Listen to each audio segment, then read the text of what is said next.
So as I was presented, I'm an assistant professor here at KTH, and I'm an assistant professor in the subject of human-computer interaction with a specialization in sustainability, which is the first title at my school, including sustainability.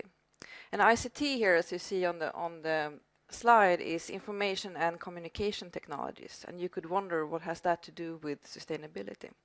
And I will come to that in a little while. I actually have my undergraduate education from KTH. I'm a computer scientist, and I graduated from here in 2004. But I've been away and then I've come back again.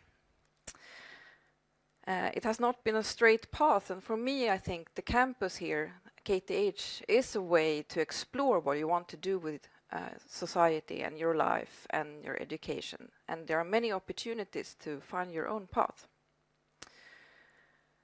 So my topic is the role of ICT in building a sustainable society. And that implies that it's not a sustainable society today, as well as that this talk will be a little bit about the future. But first of all, I want to talk a little bit about the past. So in 1917, when this campus was inaugurated, my grandfather was born. His name was Carl Erik Eriksson, and he was the son of a farmhand, meaning that his father and mother was working on a farm without owning any land or owning their own house. They were just these helpers at the farm. I think that it was quite a hard life, and after finishing elementary school when he was 13, he started working himself as a farmhand. And when he was 17, he moved to Stockholm and actually enlisted in the cavalry. That is not far from here, from the KTH campus. So these are pictures from his time in when he was enlisted in the cavalry. And he's a very beautiful guy here, but here he looks a little bit wicked. He's the one with a pipe there. I think that my grandfather, he really tried to make a career of his life, but he had so many hardships. I'm amazed how far he came. So when he was in the cavalry, he actually had an accident, so he was thrown off a horse. And even though he was from like a working class environment, he was having a career and becoming an officer, but this riding accident put a stop to that, so he couldn't continue in the cavalry. He was really, really good with horses. So instead he went out and worked at farms again, and during the evenings he took an evening class like with these letters, trying to learn and become a foreman at these, at that time, very labor-intensive farms. So there were many people working at farms in his days, and someone had to be the boss of them, and he tried to become this person by taking these evening classes. And it went very well. He was quite good at learning these things. Unfortunately, he had another accident.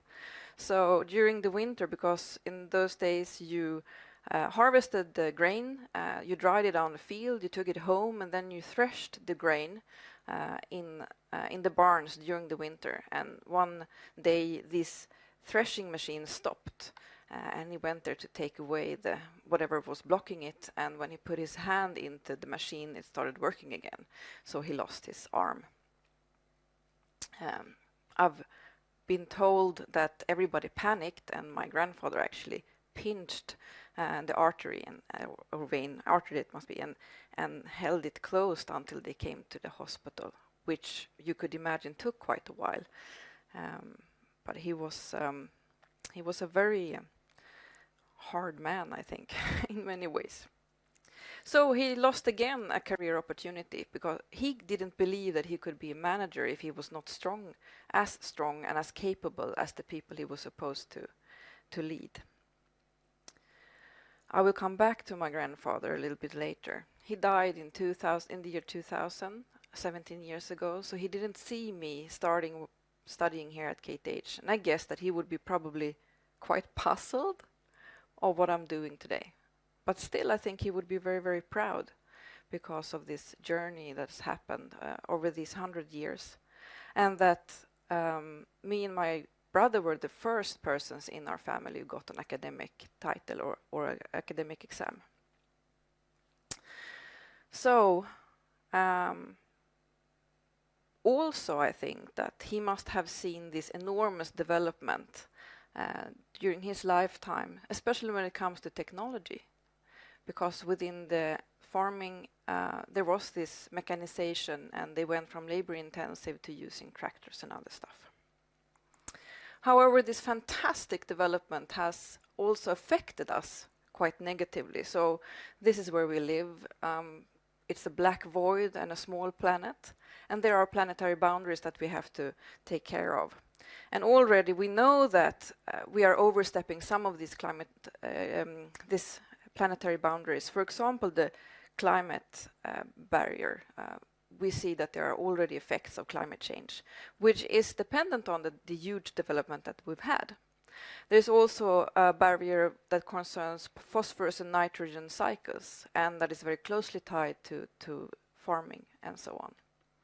So I think we really need to take care of this small globe floating in the space, and it's our responsibility today to act on this so that we don't overstep the barriers more and force this system into a negative position. So what's this got to do with ICT, you would probably think? I've been talking a little bit about agriculture, and I talked about my grandfather and not mentioned information and communication technologies so far. Well, there's always direct effects of the technologies we use, computers and mobile phones, etc.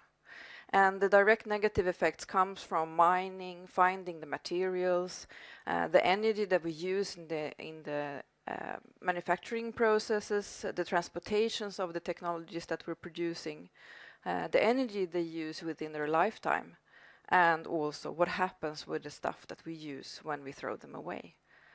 Where does the e-waste being handled, and do we really use all the materials that we've already put into these things?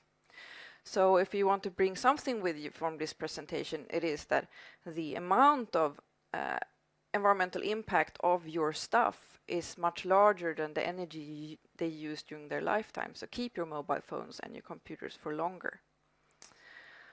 Okay, this was not very positive, like 4 o'clock in the morning. Should I really talk about the negative impacts of ICT? Yes, I should. There are also indirect effects.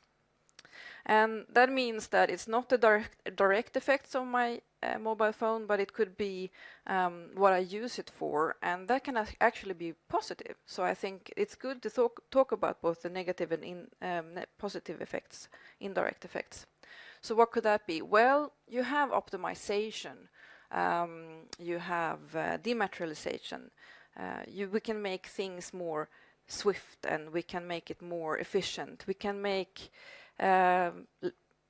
use of less stuff. So, for example, this is my huge musical library, but it's also my reading library, and I do training and keep all the data in this one, and so on and so on. So I don't need all these books or all these CDs or whatever we were using earlier to listen to music. It's also the case that we can use mobile phones, ICT, and all the apps and programs to help other people to make more sustainable choices.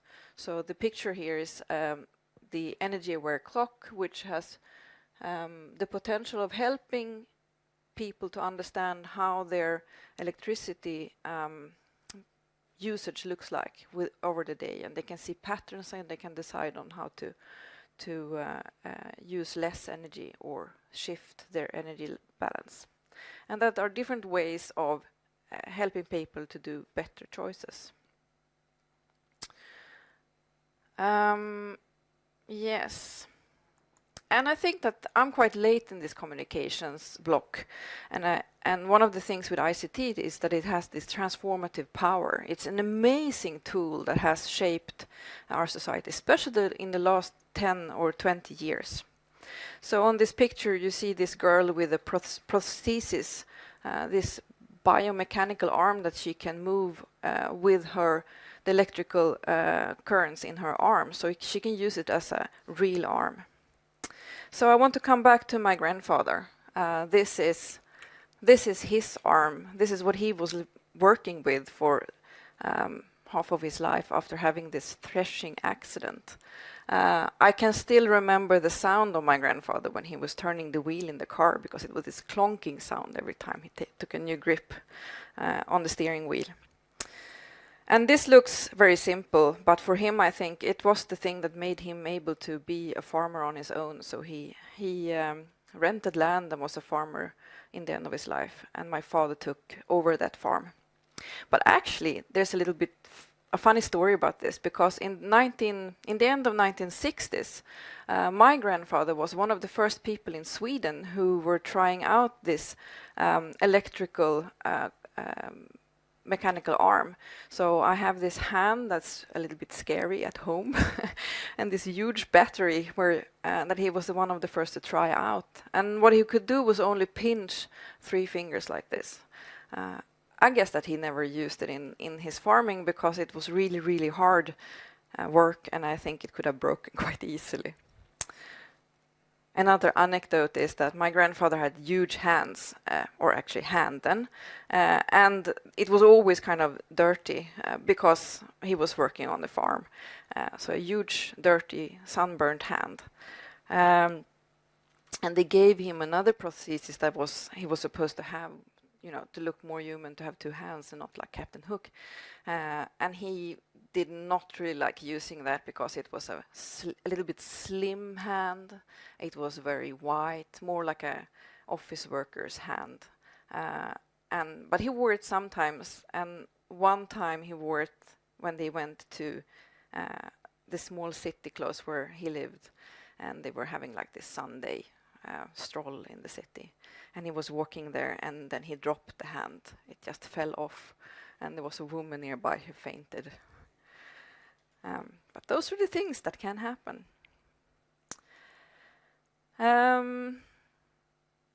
So we have this transformative power of ICT, and we can do so many things. So what should we do then? Well, I think that if we look like an analogy to the farming situation, the technological development can be really, really good.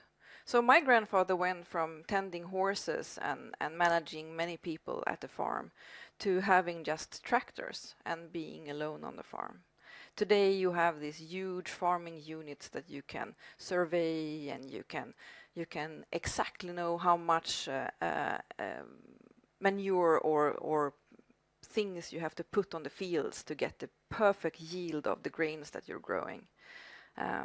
But it can also do harm. I mean, my grandfather, he was standing without any facial mask, without any special gloves or anything, working with grain that had been covered with pesticide and fungicide, which was good. I mean, the yields were better, but he was actually inhaling all these different chemicals. And they know that these chemicals today cause cancer and even Parkinson.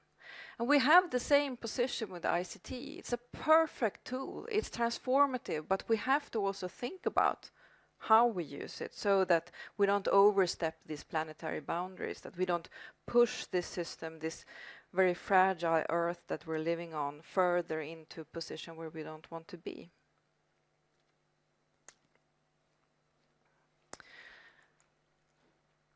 So here we have a picture of 2 students, and I want to come back to KTH, because I think this is where the future is shaped.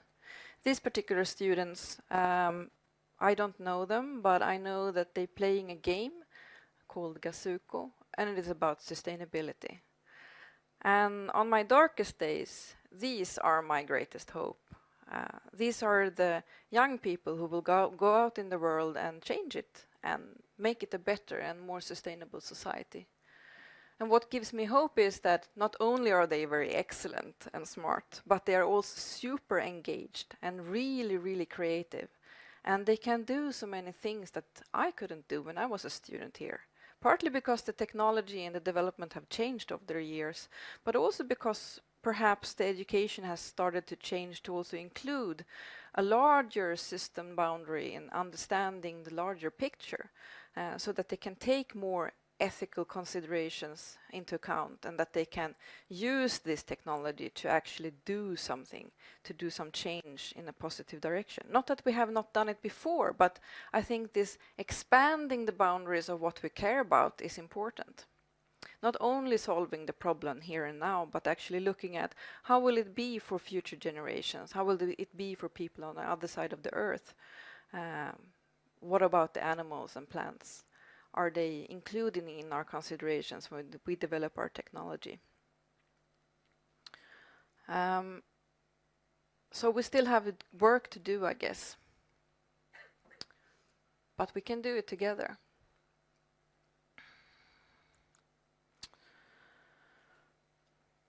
So we're standing here, we're celebrating 100 years. It's mind-boggling to think about the things that's happened during the last 100 years. And I think about my grandfather and what he must think of me when I'm standing here, if he's looking down on me, and if he would understand what I'm doing.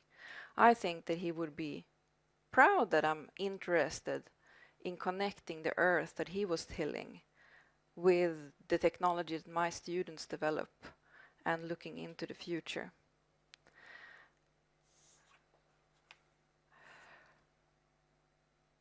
I think that it's important to remember that technological development can both be positive and negative, and that we have to decide what we want to do with it. And we have to steer it so that we use it for good things and staying away from the negative effects of the technology. So, for example, the pace today that technology is developed is making us change our mobile phones or computers way too often, and this is stressing the planet and having negative effects. When I look forward, I think about 2117, which is really hard to say. I wonder how we will talk about this year in the future. I will not be here, I think.